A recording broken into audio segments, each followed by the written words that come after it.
اللهم اغفر له وارحمه وعافه واعف عنه اللهم اغفر له وارحمه وعافه واعف عنه اللهم اغفر لهم وارحمهم وعافهم واعف عنهم اللهم انزل الرحمة والمغفرة على أهل القبور من أهل لا إله إلا الله محمد رسول الله صلى الله عليه وسلم اللهم أرنا الحق حقا وارزقنا اتباعه وأرنا الباطل باطلا وارزقنا اجتنابه اللهم جملنا بالعافية والسلامة وحققنا بالتقوى والاستقامة وأجنا من مجيبات الندامة في الهل والمل إنك سميع الدعاء اللهم لا تحرمنا أجره ولا تفتنا بعده واغفر لنا وله ولإخواننا الذين سبقونا بالإيمان ولا تجعل في قلوبنا غلا للذين آمنوا ربنا إنك رؤوف رحيم اللهم اجعلنا جمعنا هذا جمعا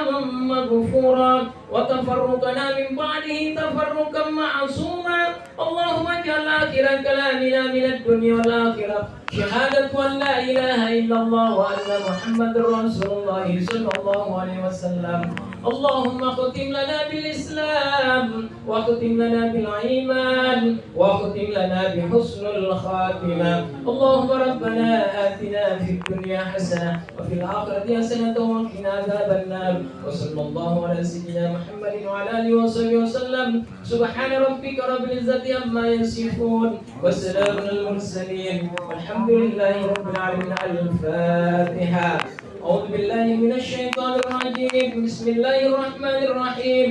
الحمد لله رب العالمين الرحمن الرحيم مالك يوم الدين إياك نعبد وإياك نستعين اهدنا الصراط المستقيم صراط الذين أنعمت عليهم غير المغضوب عليهم ولا الضالين آمين. دعواهم فيها سبحانك اللهم وتحيتهم فيها سلام وآخر دعوانا ودعواهم أن الحمد لله رب العالمين. تقبل الله منكم منا ومنكم تقبل يا كريم.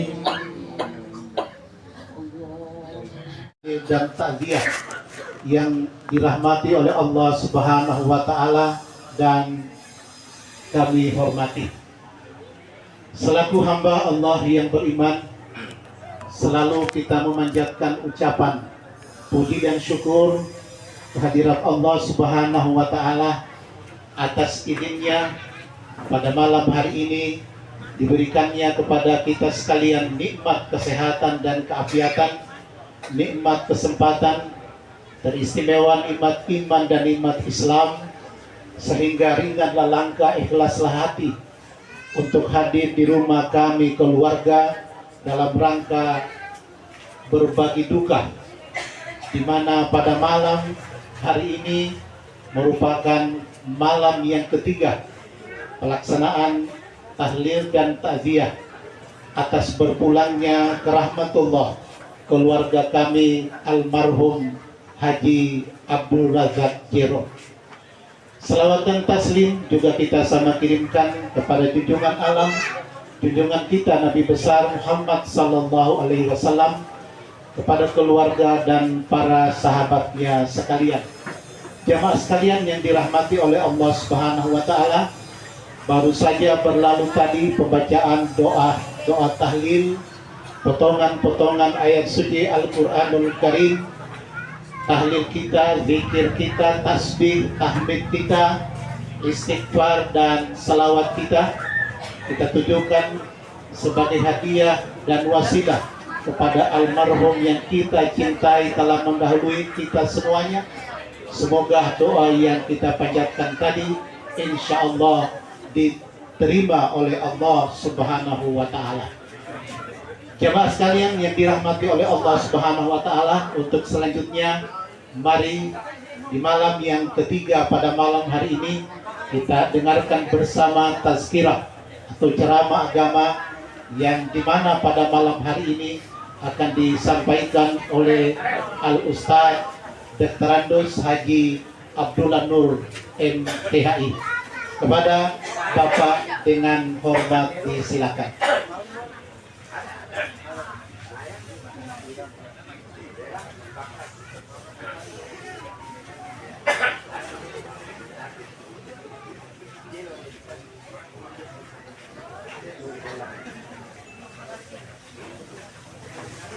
Bismillahirrahmanirrahim.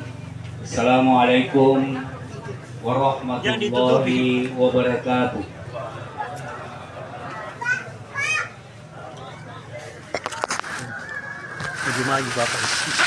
Qala Allah Ta'ala fi kitabil karim. A'udzu billahi minasyaitonir rajim. Bismillahirrahmanirrahim. Kullu nafsin dha'iqatul maut. Wa innama tuwaffawna ujurakum yawmal qiyamah. Wa man zuhziha 'anil nari wa udkhilal jannata faqad faz. Wa mal hayatud dunya illa mata'ul ghurur. Wa qala aidan fi kitabil karim, innaka mayyitun wa innahum mayyitun. Summa innakum yawmal qiyamati inda rabbikum tahtasimun. Sadaqallahul azim. Bapak-bapak dan ibu-ibu jemaah takziah malam yang ketiga ini yang dirahmati Allah. Tentu kemarin malam kita sudah mendengarkan panjang lebar uraian Ustadz kita tentang persiapan-persiapan kita untuk menuju ke Darul Akhirah, menuju ke tempat pemberhentian selanjutnya. Hadirin,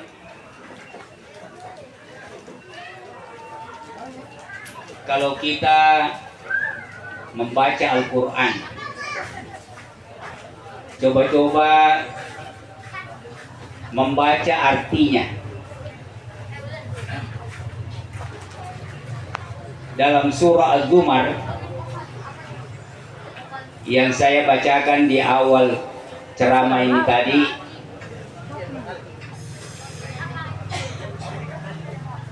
sepertinya ngeri rasanya kalau kita baca ayat itu. Kalau ada berita bahwa meninggal orang tua kita, atau meninggal sahabat kita, atau meninggal teman kita,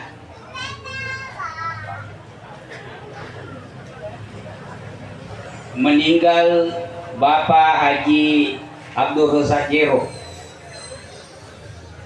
langsung dijawab oleh Allah Subhanahu wa Ta'ala dengan jawaban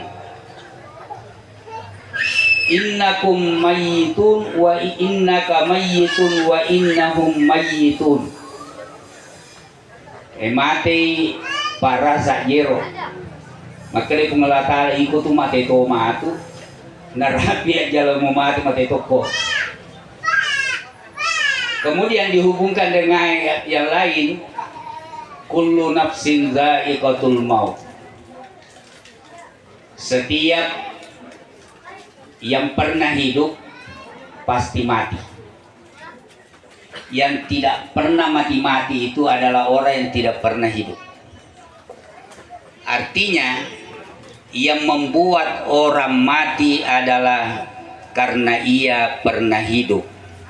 Seandainya tidak pernah hidup pasti tidak mati. Karena penghujung dari perjalanan hidup itu adalah mati. Jadi kong tahu dia melo mati aja musuh tuo. Kalau ada orang tidak mau mati-mati, jangan suruh hidup. Karena risiko kehidupan adalah mati. Hadirin, malam ini kita mau bicara masalah kematian. Kira-kira kalau dibahas ini jam 12 belum selesai. Ya.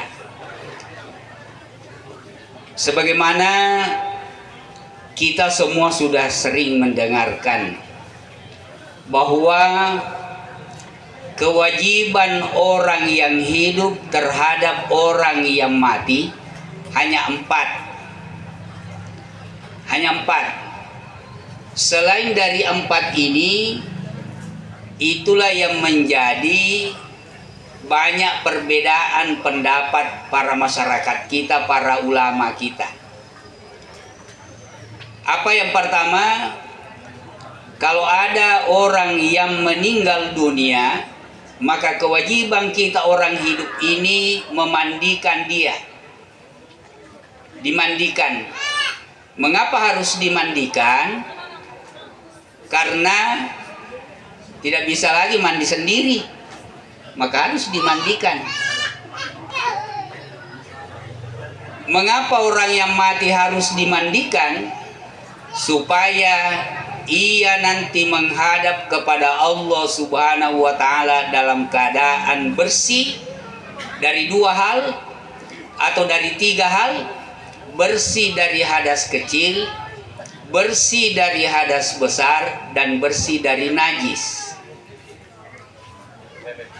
Hadirin, makanya dalam bukunya Profesor Wahbah Suhaili mengatakan, kalau ada jenazah yang sudah dimandikan, ternyata ketika dikafan, apalagi kalau sudah mau dikuburkan, ternyata ada kotoran yang keluar, ada najis yang keluar dari tubuhnya, maka jenazah itu tidak boleh dimasukkan di liang lahat, harus dibawa pulang ke rumahnya, baru dimandikan. Masih ada darah keluar,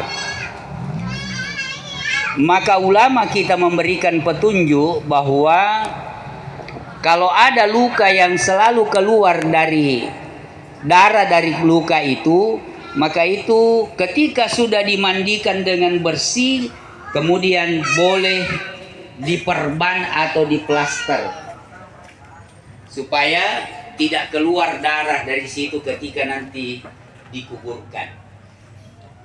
Nah, hadirin, siapa yang wajib memandikan jenazah?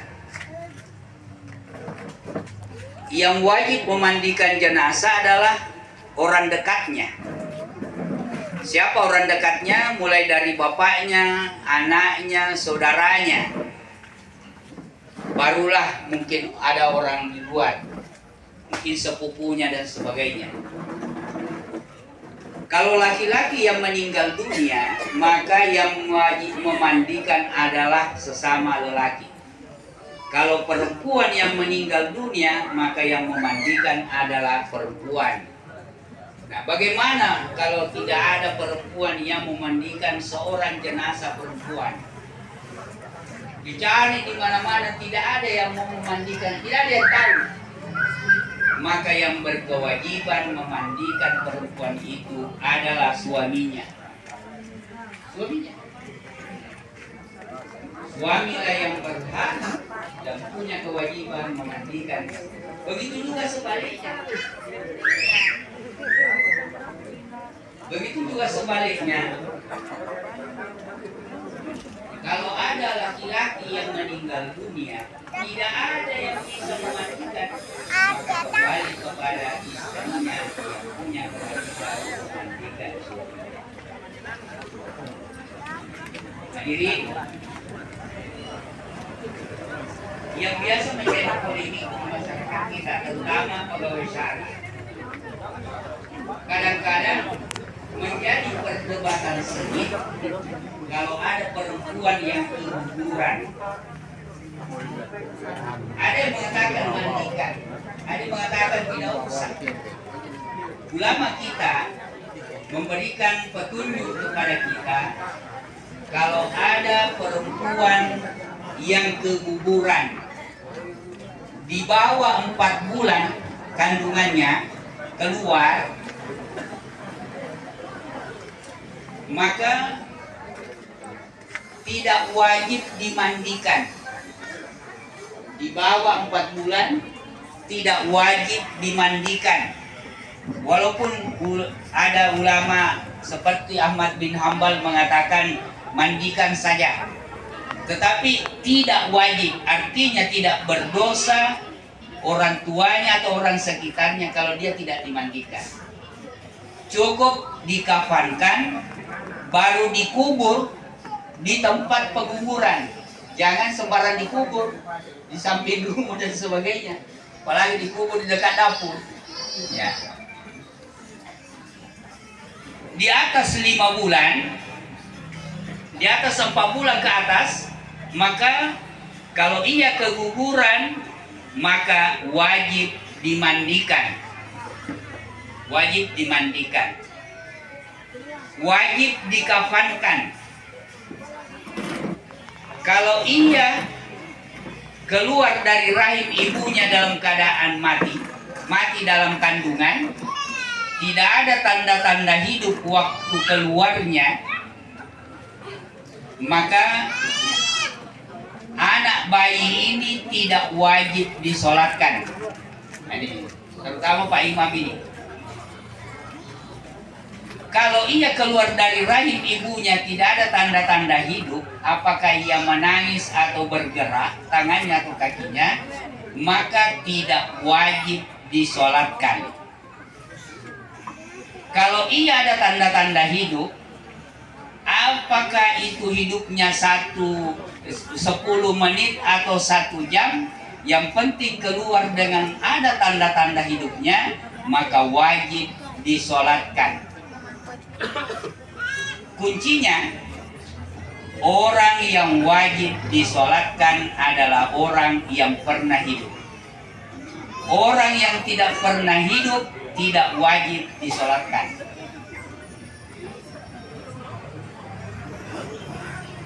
Itu petunjuk ulama kita.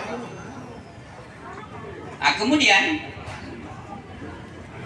setelah dimandikan, wajib hukumnya diwuduki dan diniatkan mandi junubnya, supaya tadi terhindar bersih dari hadas kecil dan hadas besar. Sudah bersih semua, maka terakhir dijunubkan dan diwudukan.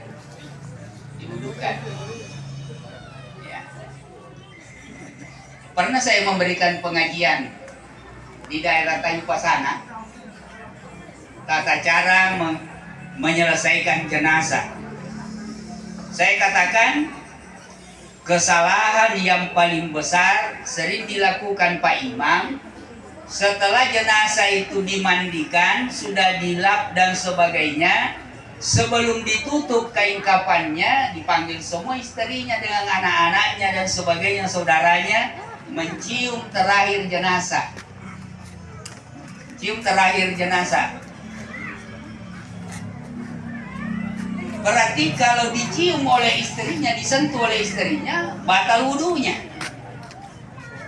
Langsung berteriak satu masjid, Ustaz, kalau orang di sini Ustaz tidak baku batal dengan istri. Baru saya sadar, oh berarti kelompok yang tidak batal wudu ini dengan istri di sini. Saya minta maaf.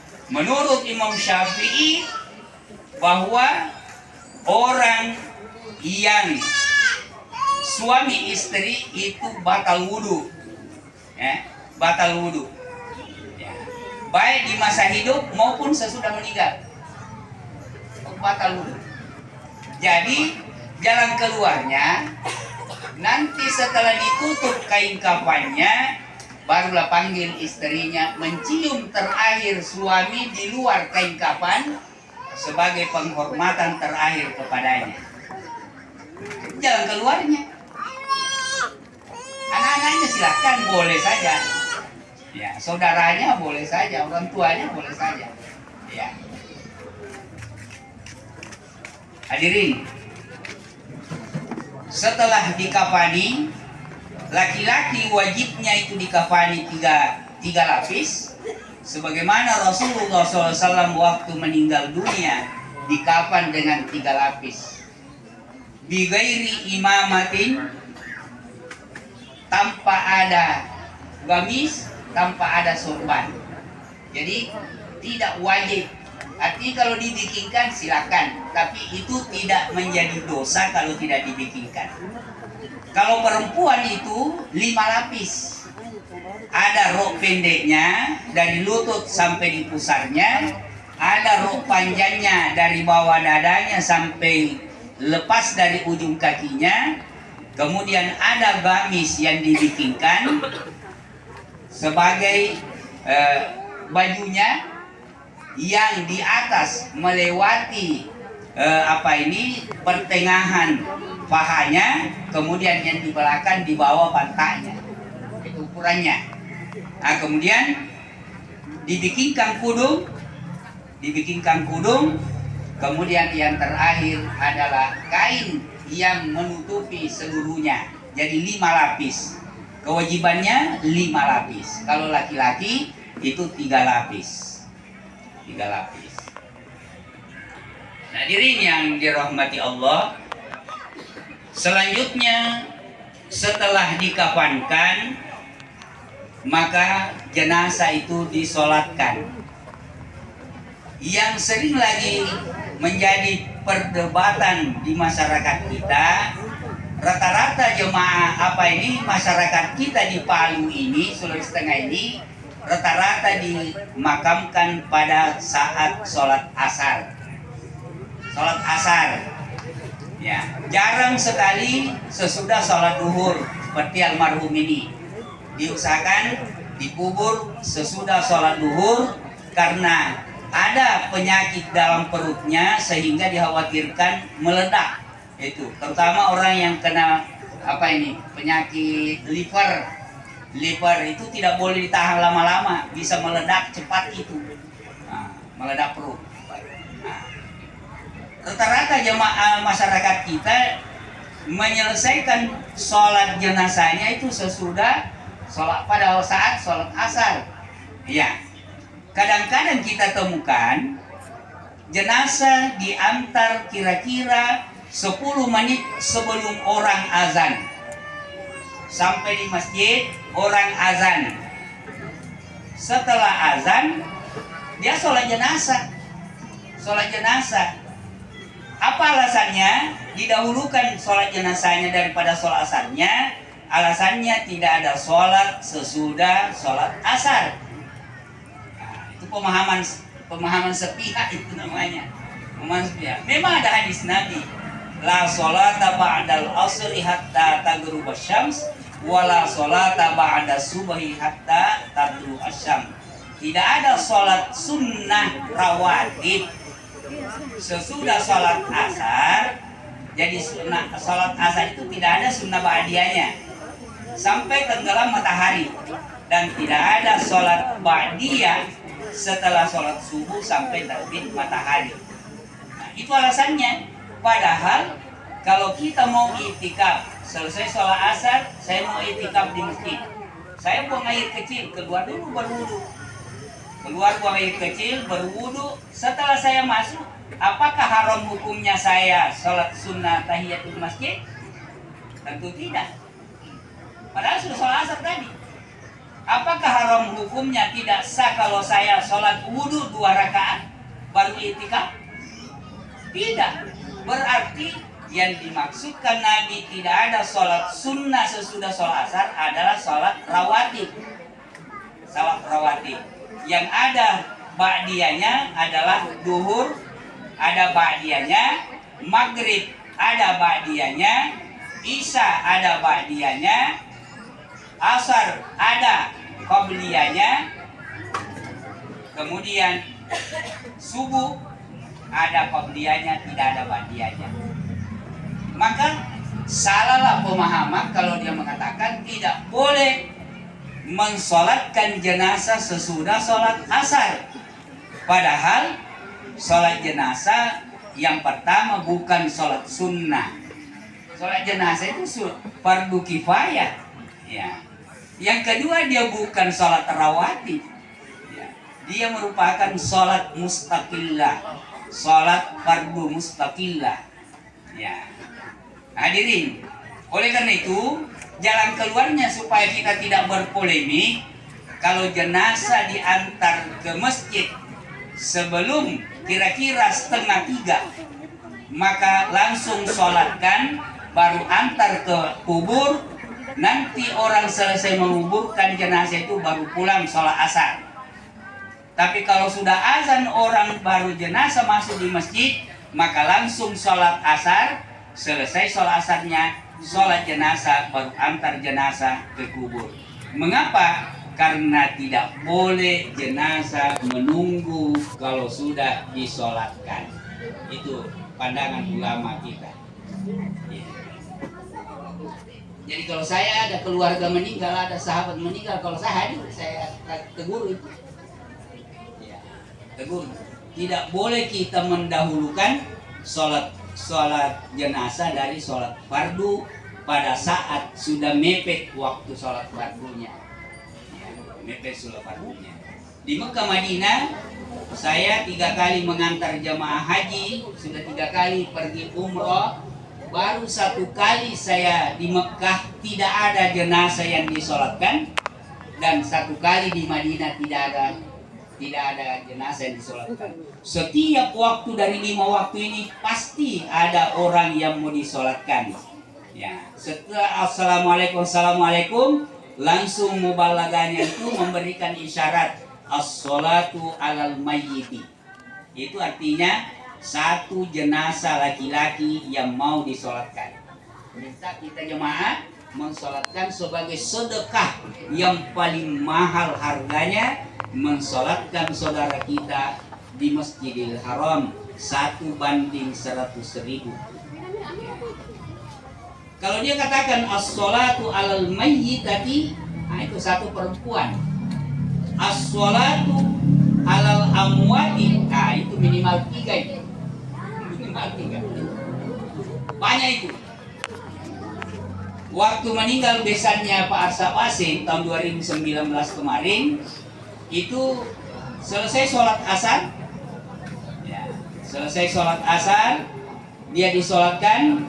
Saya hitung jenazah yang keluar, di antara keluar itu 7 orang, 1 anak-anak, berarti 8 semua. 7 dewasa, orang dewasa 1 kali disolatkan. 1 kali disolatkan. Saya pernah mensolatkan, menjadi imam, mensolatkan jenazah 2 orang di Jalan Kelor. Kebetulan tidak terlalu berjauhan rumah yang meninggal itu, bersamaan diantar ke masjid. Orang tanya, bagaimana ini Pak Ustadz? Saya bilang, disolatkan bersamaan, tidak usah satu-satu, disolatkan bersamaan. Ya, sholatkan bersama. Kalau laki-laki dan perempuan dewasa, maka laki-laki yang di dekatnya imam, baru di belakangnya itu adalah perempuan. Kalau orang dewasa dengan anak, yang di dekat imam itu adalah orang dewasa, baru anak-anak di sana. Hadirin yang dirahmati Allah. Jadi memandikan jenazah, mengkafankan, mensolatkan. Nah, hadirin, Rasulullah SAW memberikan berita gembira kepada kita.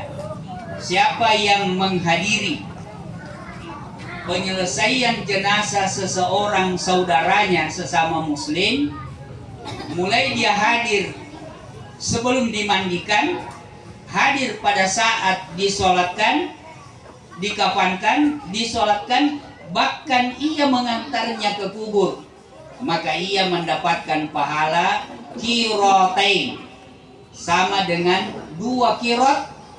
Sahabat tanya, apa itu qirat ya Rasul?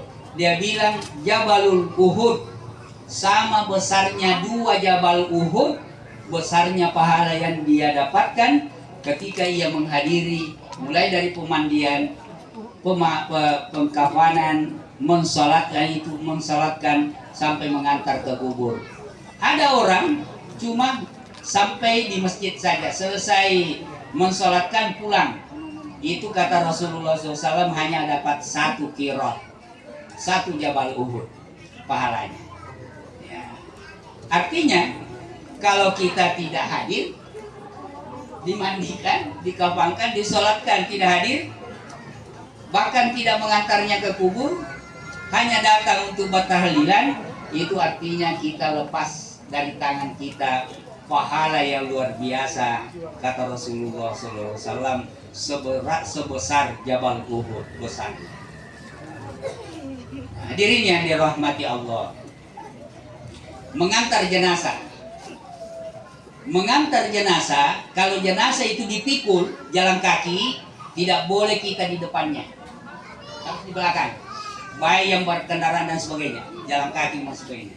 Tapi kalau jenazah itu pakai ambulans, maka yang naik motor boleh di depan, boleh di depan, boleh di belakang, boleh di belakang. Yang namanya mengantar jenazah.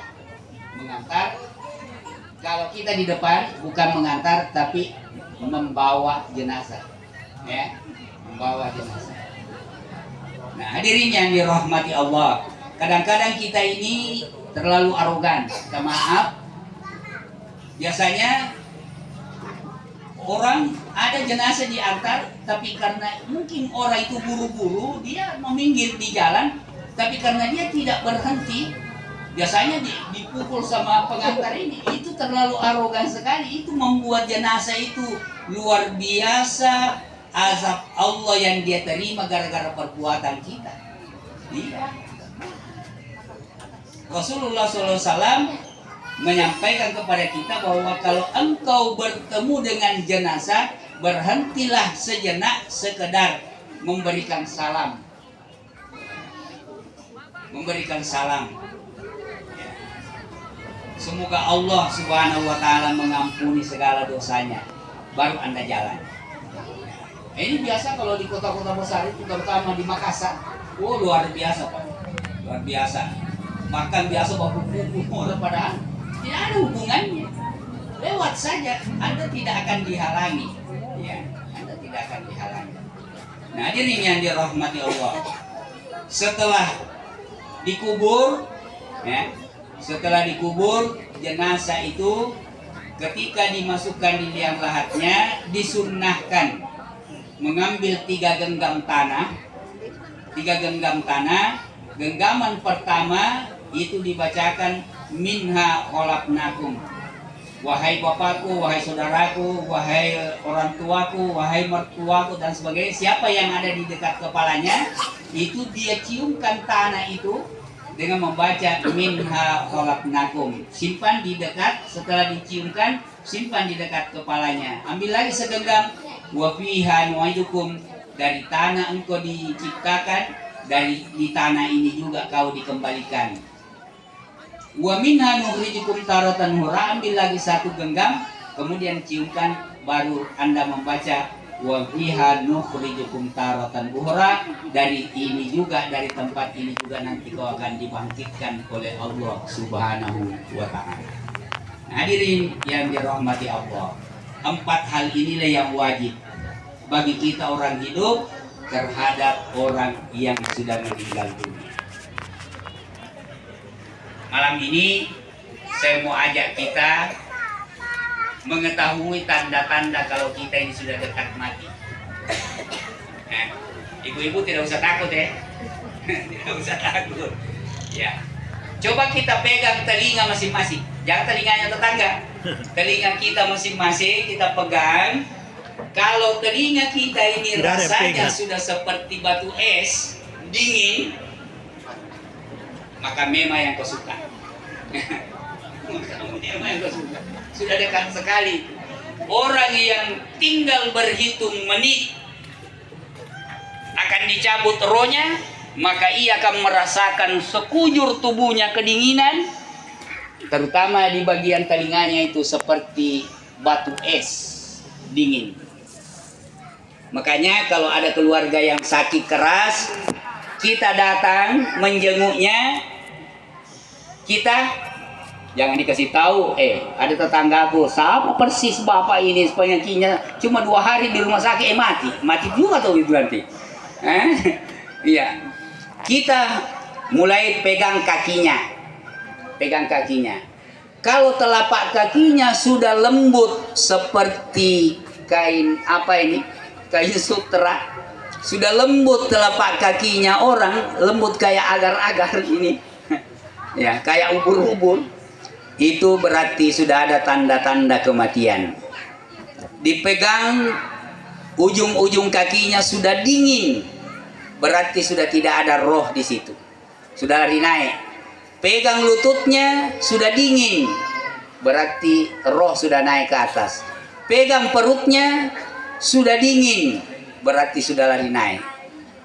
Kalau sudah di dada, antara dada kita ini dengan tenggorokan sudah mulai bunyi-bunyi, sudah ada yang bunyi-bunyi. Itulah yang disebut yugargir, menreni galagana.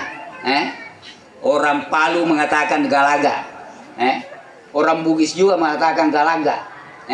Kalau sudah bunyi-bunyi di leher, kata Rasulullah SAW, Innallaha yakbalu taubatal abdi malam yugargir.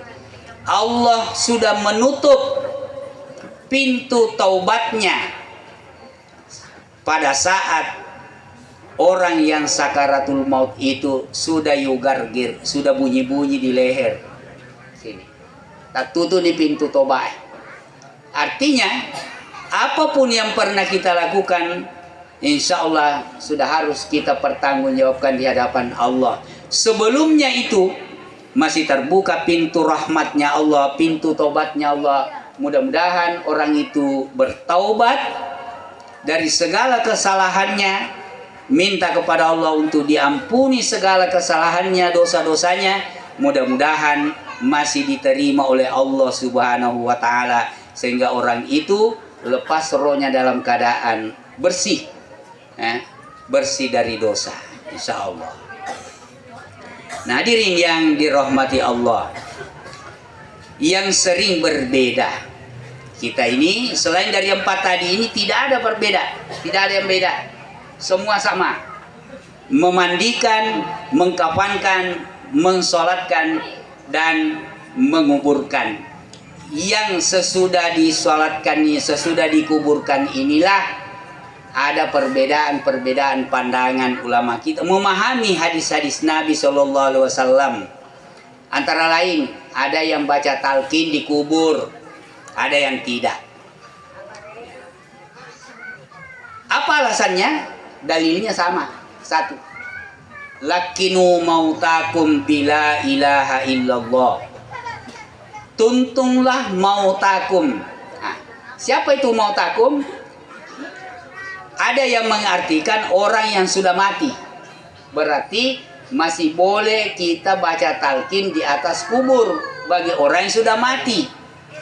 Mengapa? Alasannya karena ketika dia sudah ditimbung dengan tanah, dikembalikan rohnya dan ia mendengarkan, yasma'u, orang itu mendengarkan bunyi telapak sandalnya semua orang-orang yang mengantarnya ke kubur, yang mendoakannya dan sebagainya dan sebagainya. Makanya talqin itu bukan doa, bukan, tapi tuntunan, pemberi peringatan, mengingatkan kembali bahwa kalau malaikat datang kepadamu mau bertanya marrabbuka wa man nabiyuka dan seterusnya, jawab.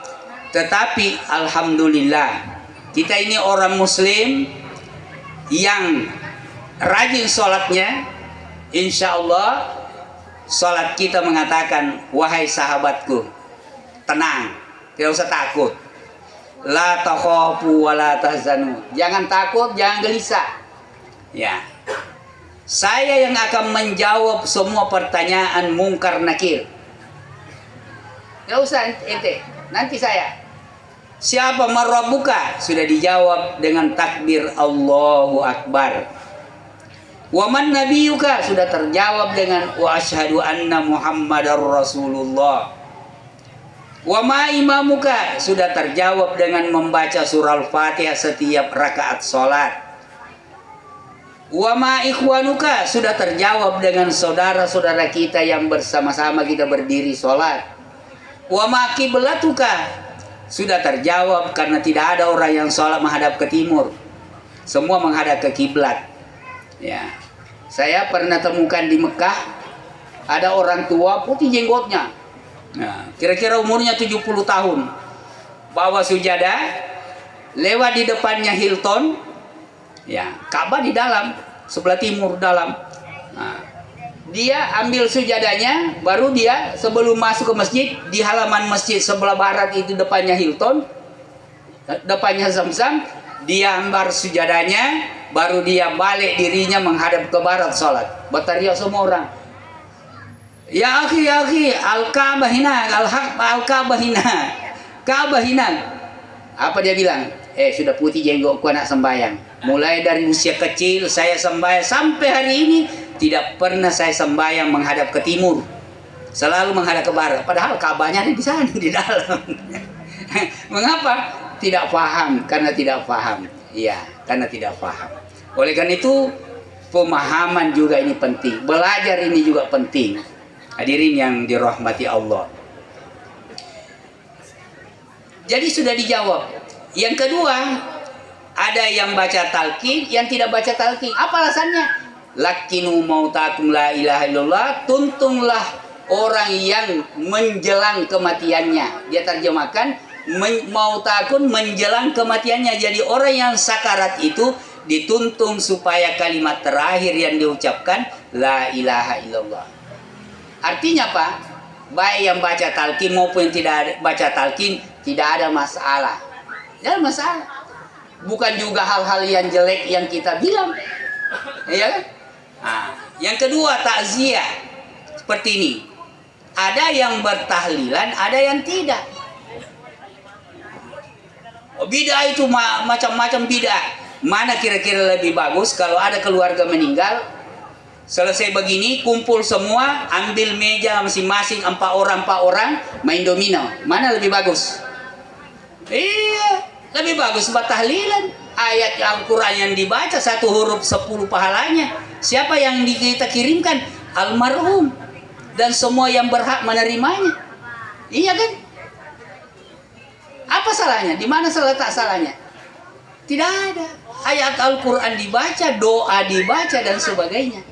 Nah, jadi pemahaman. Saya pernah ketemu dengan orang luar biasa fanatiknya. Air putih pun dia tidak mau minum di rumah orang kedukaan. Waktu saya KKN di Pulau Selayar, meninggal bapaknya kepala dusun saya. Diundang kita mahasiswa KKN datang di sana ceramah. Saya 7 orang, satu desa. Saya suruh semua temanku ceramah duluan semua. Nanti saya terakhir penutup. Jadi kita ceramah. Saya berdekatan duduk dengan orang itu, air putih pun dia tidak mau minum. Ya, air putih pun dia tidak mau minum. Jadi saya tanya, Pak, mengapa Bapak tidak mau minum?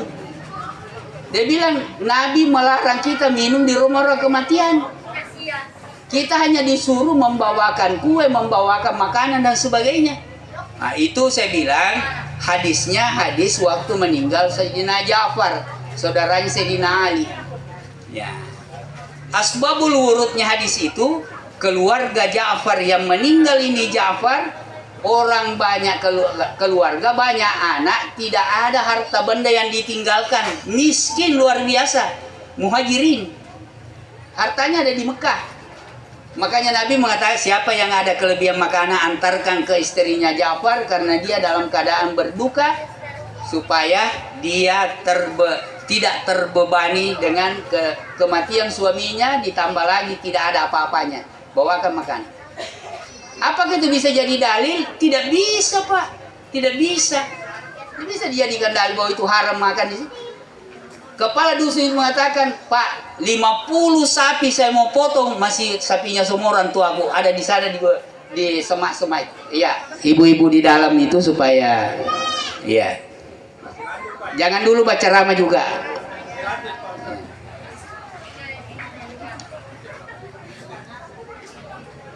Jadi saya katakan, saya bisi-bisi beliau, Pak, tuan rumah ini menyiapkan makanan supaya kita makan. Niatnya mereka itu supaya ada pahala memberi makan kepada orang sebagai sedekah kepada orang tuanya yang meninggal dunia. Kalau Bapak tidak makan, Bapak termasuk orang yang paling kikir di dunia. Disuruh makan saya supaya kenyang, supaya ada pahala memberi makan. Kalau tidak mau makan, berarti kau terlalu kikir, terlalu pelit sekali. Nah, akhirnya dia bisi-bisi saya. Ustadz, dia bilang anak KKN, besok kita ketemu di masjid. Ente yang baca khutbah, siap-siap kita berdiskusi sampai selesai tuntas semua. Saya bilang siap.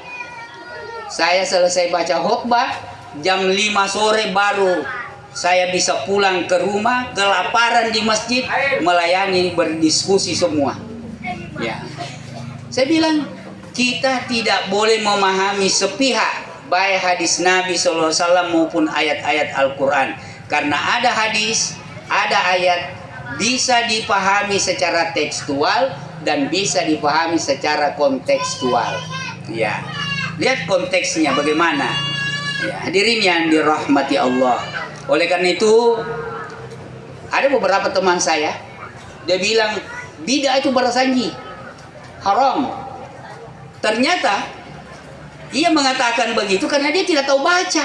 Oh, kau tidak tahu baca.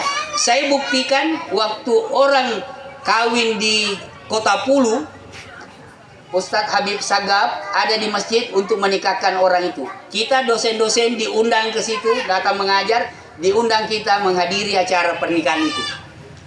Ternyata teman itu sebelum saya masuk dari pintu masjid, dia bisi-bisi saya, Ustadz, jangan disorong bersanjinya nanti kemari ya.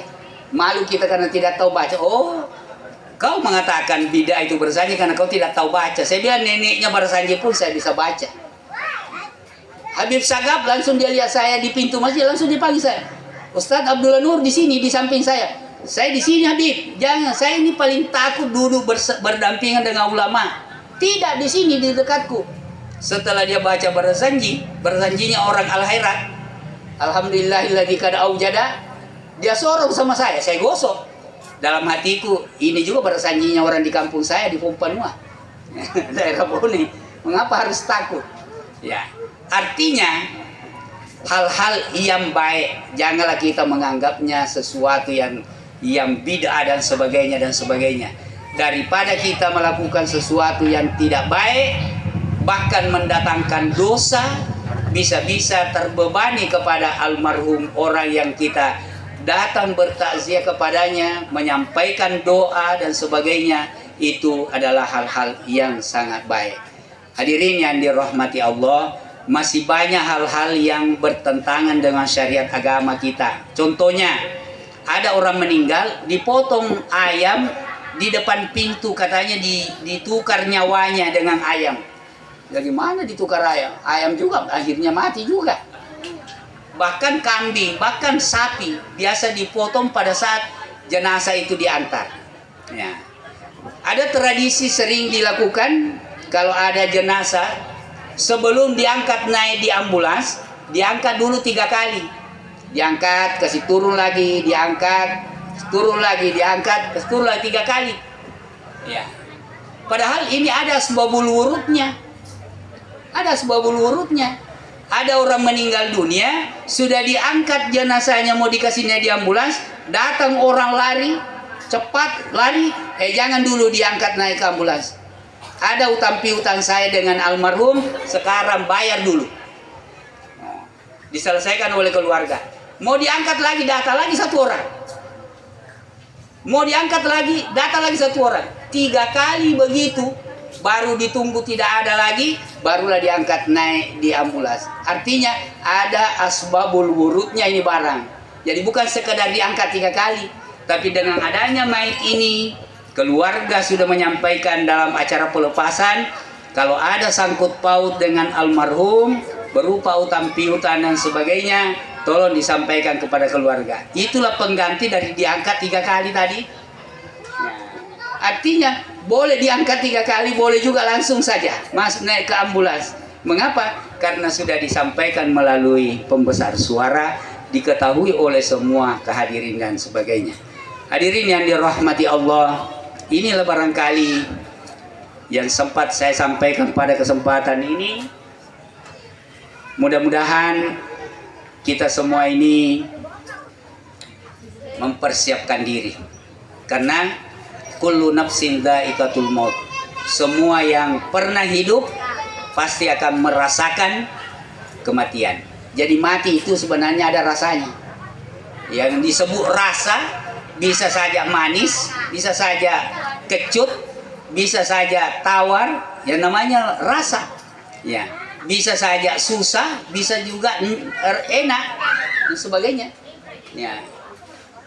Allah tidak mengatakan kullu nafsin yamut, tidak. Kullu nafsin za'iqatul maut. Mengapa za'iqah? Pasti orang merasakan apa yang disebut dengan al-maut. Ya.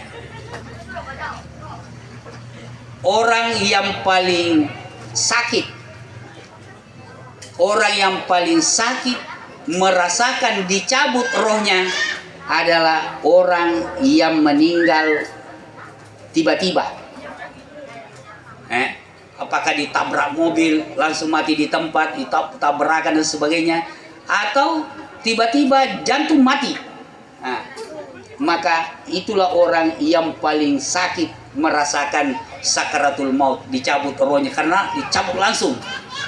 Berbeda dengan orang yang dicabut pelan-pelan. Rasulullah SAW berdoa kepada Allah, ya Allah, kalau umatku dicabut rohnya, cabutlah dengan pelan-pelan, mulai dari ujung kakinya sampai keluar di ubung-ubungnya. Makanya orang yang sakarat itu dicium di dekat ubung-ubungnya. Kita bacakan la ilaha illallah Muhammadur Rasulullah dekat telinganya, supaya itulah menjadi kalimat terakhir yang dia ucapkan. Orang juga yang paling sakit dirasakan dicabut rohnya kalau dicabut dari atas, dari ubung-ubungnya sampai ujung kakinya. Itu sama ibaratnya kata Rasulullah, sarung sutera yang ditarik di atas duri, bunyi-bunyi itu. Kalau ditarik dari ujung kaki sampai ubung-ubung, alhamdulillah, berarti orang itu termasuk orang-orang beruntung, al-muflihun, orang-orang beruntung, karena ia akan merasakan kelembutan dicabut pelan-pelan oleh malakul maut rohnya sampai ia lepas. Ketika dia lepas, maka pandangan matanya itu lari ke atas mengikuti rohnya dibawa oleh malakul maut. Makanya kewajiban kita tutup cepat itu matanya sebelum dia kering. Kalau sudah kering baru mau ditutup, tidak mau lagi kita tutup. Dimandikan pun sudah, akhirnya orang tidak ada yang mau mandikan, belalak betul matanya. Ditutup matanya, diikat dagunya, kemudian diganti semua pakaian dipakai meninggal. Karena kalau sudah kaku, susah lagi dibuka bajunya.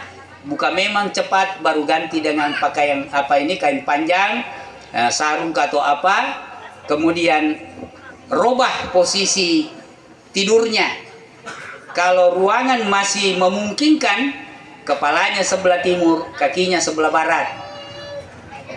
Ketika diangkat sedikit, maka wajahnya menghadap ke kiblat.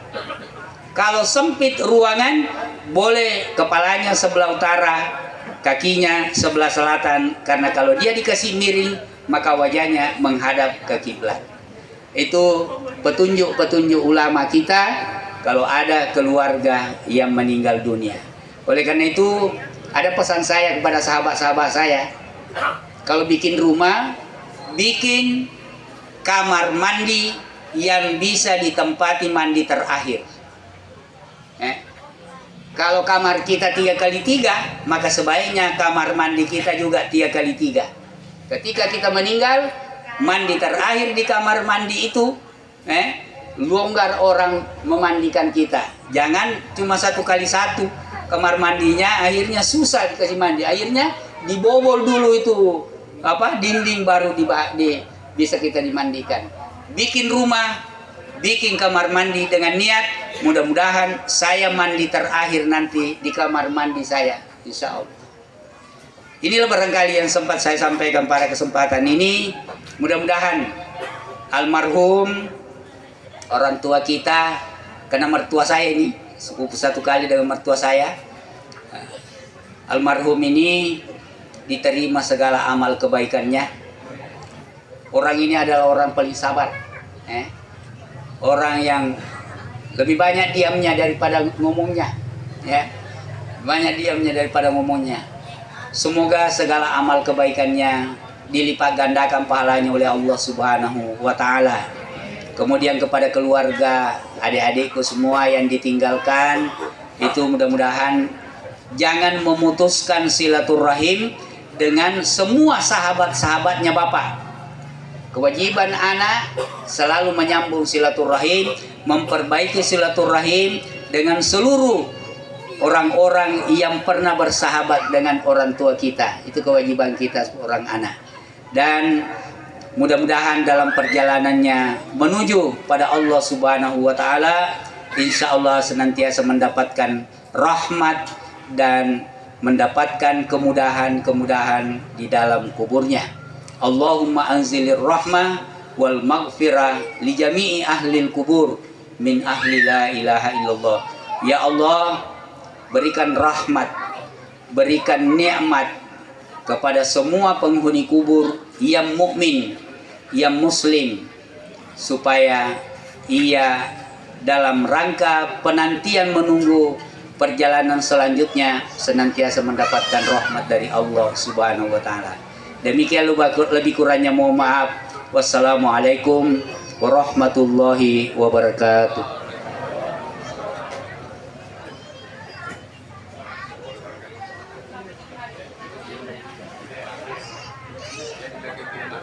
Bapak Ibu hadirin wal hadirat sidang jamaah tahlim dan taziyah yang dirahmati oleh Allah Subhanahu wa taala. Demikianlah tadi tazkirah ceramah agama yang telah disampaikan oleh Al-Ustadz Dr. Andus Haji Abdullah Nur MTHI. Uraian yang disampaikan tadi sama halnya dengan pemberian kuliah buat kita sekalian, kaifiat tentang penyelenggaraan jenazah. Jangan lupa ada 4 pula SKS-nya. 4 pula SKS-nya, alhamdulillah sangat lengkap tadi. Semoga ini sangat-sangat bermanfaat buat kita sekalian, dan kami kembali menyampaikan ucapan terima kasih yang sebesar-besarnya. Jemaah sekalian dirahmati oleh Allah Subhanahu wa taala, atas nama keluarga melalui tempat ini kami menyampaikan ucapan terima kasih yang sebesar-besarnya dan setinggi-tingginya buat kita yang sempat hadir mulai dari malam pertama, kedua, dan ketiga pada malam hari ini. Berkat keikhlasan kita hadir di tempat ini, kami dari keluarga tidak sanggup membalasnya, kecuali kami serahkan kepada Allah Subhanahu wa taala untuk dilipat gandakan pahalanya. Dan selanjutnya pula kami pula atas nama keluarga menyampaikan permohonan maaf yang sebesar-besarnya buat kita sekalian bila dalam pelaksanaan acara takziah dari malam pertama dan malam kedua sampai malam ketiga pada malam hari ini mungkin ada kekeliruan dan kehilafannya. Kami tidak menyengaja akan hal tersebut, akan tetapi itulah merupakan kealpaan sebagai manusia biasa. Jemaah sekalian, kami bermunajat kehadirat Allah Subhanahu wa taala, menyampaikan doa kepadanya semoga sekembalinya kita dari tempat ini, insya Allah kita dalam lindungan Allah Subhanahu wa taala selamat sampai tujuan dan kembali berkumpul dengan keluarga dalam keadaan sehat walafiat dan tidak kekurangan sesuatu apapun juga. Akhirnya kami tutup dengan ucapan hadanallahu wa iyyakum ajmain wal afu minkum. Assalamualaikum warahmatullahi wabarakatuh.